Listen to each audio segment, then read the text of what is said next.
आप सुन रहे हैं 91.2 मेगाहर्ट्ज की तरंगों पर उत्तराखंड मुक्त विश्वविद्यालय का कम्युनिटी रेडियो हेलो हल्द्वानी। दोस्तों, मैं हूं विनीता पाठक और कार्यक्रम का नाम है बचपन को जीने दो। कार्यक्रम की श्रृंखला के इस एपिसोड में आपका स्वागत है। जहाँ मैं रहता हूँ, मेरे ही घर के पास में एक मकान बन रहा था, तो वहाँ एक लड़का काम कर रहा था जिसकी उम्र 21 साल की थी। तो मेरे पास एक पुरानी साइकिल थी पड़ी हुई, काफ़ी लंबे टाइम से मैं यूज़ नहीं कर रहा था। तो उसकी नज़र आते जाते हो कई दिन से उस साइकिल को देख रहा था कि अंकल ने साइकिल बाहर खड़ी की हुई है, शायद ये उपयोग की नहीं है। तो एक दिन उसने डरते डरते पूछ लिया कि अंकल क्या ये साइकिल ऐसे ही पड़ी है? मैंने कहा हाँ बेटा ऐसे ही पड़ी है। तो उसने कहा आप मुझे दे दीजिए। मैंने कहा चल दे दूंगा, कोई बात। तो जब वो साइकिल लेने के लिए आया दूसरे दिन, मैंने कहा कल ले जाना तो इसको। जब वो साइकिल लेने आया तो फिर मैंने उसको वैसे ही दे दिया, जो पैसे की बात कर रहा था। तो मैंने कहा चल ऐसे ही ले जा। उसे विश्वास नहीं हुआ कि ऐसे भी दे सकते हैं। तो फिर जब मैंने उससे पूछा कि तेरी उम्र क्या है, उसने 21 साल बताई।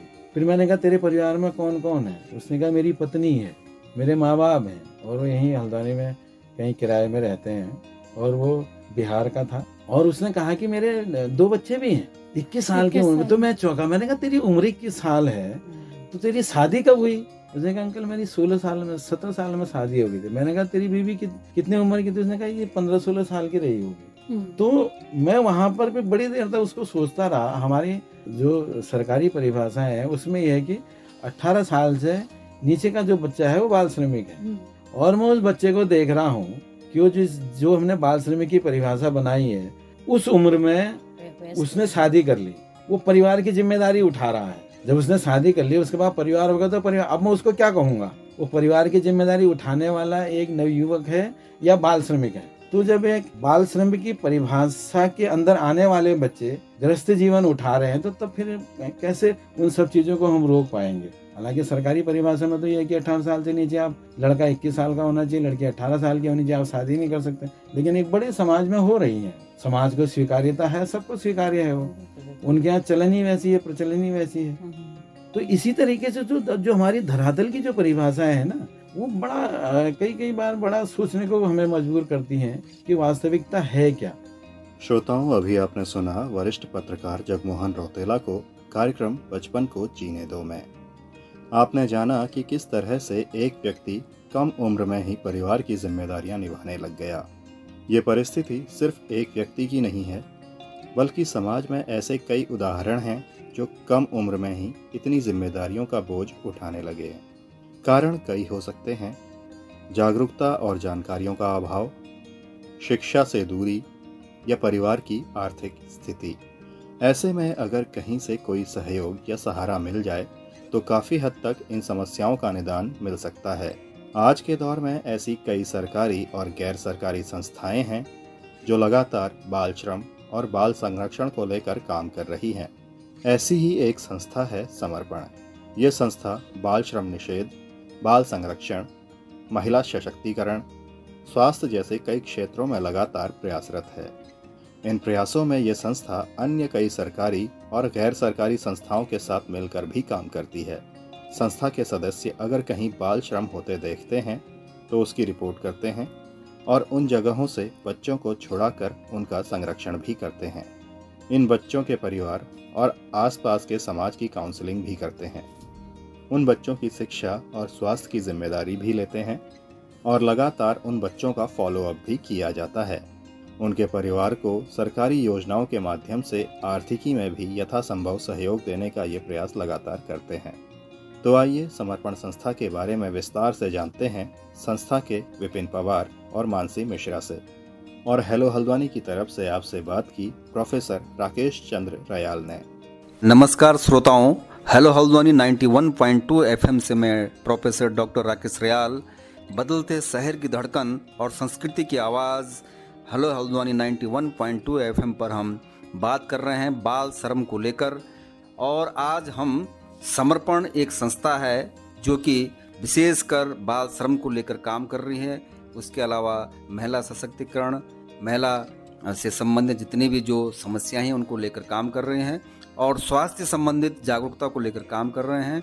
और इसी क्रम में आज हम बात कर रहे हैं पहले जो कि विपिन पवार जी हैं, जो कि समर्पण के चेयरमैन हैं। पवार जी, आपका हेलो हल्द्वानी में बहुत बहुत स्वागत है। और आप हमें समर्पण के जो उद्देश्य हैं, किन उद्देश्यों को लेकर समर्पण काम कर रहा है, इसका संक्षिप्त विवरण आप हमको बताइए। देखिए जी, समर्पण सोसाइटी तो पहले बताता हूँ कि ये 2001 में हमारी स्थापना हुई थी सोसाइटी की। और जो हमने शुरुआती दौर में जो काम किया था वो कम्युनिटी मेडिसिन में किया और एडोलेसेंट हेल्थ में। चलते चलते आने वाले वर्षों में हमने वुमेन एम्पावरमेंट में, चाइल्ड वेलफेयर में भी काम करना शुरू कर दिया। तो अभी जो मेन फोकस है हमारा चाइल्ड वेलफेयर है, और उसमें हम काम कर रहे हैं, जैसे कि आपने बोला है कि चाइल्ड लेबर, चाइल्ड अब्यूज और चाइल्ड मैरिज, इनमें हम पार्टनरशिप कर रहे हैं सत्यार्थी ग्रुप से के साथ। तो ये हमारा फोकस रहा है, ऑब्जेक्टिव रहा है। हमारा बेसिक जो ऑब्जेक्टिव है वो ये है कि कम्युनिटी डेवलपमेंट, तो इस पे वो रहा है। बहुत बहुत धन्यवाद पवार जी। सामाजिक उत्थान के लिए, सामाजिक विकास के लिए आप काम कर रहे हैं, वो समाज के कोई भी पहलू हों, और उसमें खासकर आपने कहा कि बाल संरक्षण को लेकर और बाल श्रम को लेकर आप काम कर रहे हैं। अभी हम समर्पण के जो प्रोजेक्ट कोऑर्डिनेटर हैं मानसी मिश्रा जी, उनसे बात करेंगे कि किस तरह से जो है समर्पण जो संस्था है, जो स्वयं जिसे हम ये कह सकते हैं कि गैर सरकारी संस्था है, वो किस तरह से जो है बाल श्रम को लेकर और बाल संरक्षण को लेकर काम कर रही है। तो सर्वप्रथम तो मानसी जी, आपका हेलो हल्द्वानी में बहुत बहुत स्वागत है। और आप बताइए कि किस तरह से आपकी संस्था जो है बाल श्रम को लेकर और बाल संरक्षण को लेकर काम कर रही है। हमारी संस्था विगत 8 वर्षों से चाइल्ड लेबर को लेकर के कार्य कर रही है, जिसमें अभी तक कुल 270 बच्चे हमने बाल श्रम से मुक्त कराए हैं। इसमें सिर्फ हमारी संस्था ही नहीं, हम बाकी एकाध संस्था और के साथ में हम सारी गवर्नमेंट एजेंसीज के साथ हम काम करते हैं। जिला प्रोबेशन कार्यालय, लेबर डिपार्टमेंट, और समय समय पर हम सरकार को ये बताते रहते हैं कि कहीं ना कहीं बच्चे अभी असुरक्षित है और उनको सुरक्षा देने का कार्य हमें करना है। तो इसी के क्रम में जो बच्चे चाइल्ड लेबर पे अलग अलग दुकानों में कार्य कर रहे हैं, फैक्ट्रीज़ में कार्य कर रहे हैं, उनको रेस्क्यू करने का, छापेमारी करने का उनकी दुकानों पर कार्य कर रहे हैं। और साथ में जो दुकान के स्वामी होते हैं उन पे FIR करने का भी हमारे द्वारा कार्य किया जा रहा है। और इन बच्चों को, सभी बच्चों को रेस्क्यू करके खुला बाल आश्रय गृह समर्पण द्वारा संचालित किया जाता है भारत सरकार का, जिसका देखरेख एवं संरक्षण जिला प्रोबेशन अधिकारी के द्वारा किया जाता है। उन सभी बच्चों को वहाँ लाया जाता है, उनके पेरेंट्स की काउंसलिंग करी जाती है, क्योंकि मैं ऐसा मानती हूँ कि यदि बच्चा दुकान पे कार्य कर रहा है तो कहीं ना कहीं फैमिली द्वारा भी भेजा जा रहा है। उसका कारण हो सकता है आपका गरीबी है, इसके अलावा पलायन हो जाता है अलग अलग जगहों पर, उसके बहुत सारे कारण हो सकते हैं। तो फैमिली की काउंसलिंग करना एक बहुत इम्पोर्टेंट पार्ट हो जाता है इसमें। तो हमारे द्वारा समय समय पर परिवार की काउंसलिंग और निरंतर फॉलोअप, प्रत्येक बच्चे का फॉलोअप हमारे द्वारा लिया जाता है।